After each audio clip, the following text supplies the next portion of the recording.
বন্ধুরা, আজকে আমি তেলাপোকা খাবো। ওয়াও, কি স্বাদ তেলাপোকা! এই তো আমি এখন কাঠের তল থেকে একটা তেলাপোকা ধরবো, ধরে ওইটাকে আমি লবণ মরিচ দেওয়া মজা করে খাবো। ওয়াও, তেলাপোকা খাইতে কি মজা, স্বাদ! খাবো সেই মজা করে তেলাপোকা। আজকে আমি বাইরে লয়ে যাব তেলাপোকা খেয়ে।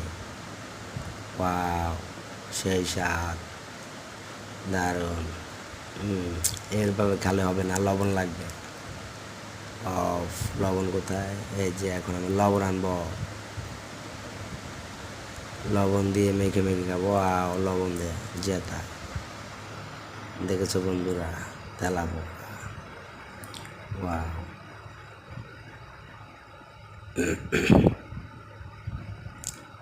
লবণ দিয়া খেয়ে ফেলবো।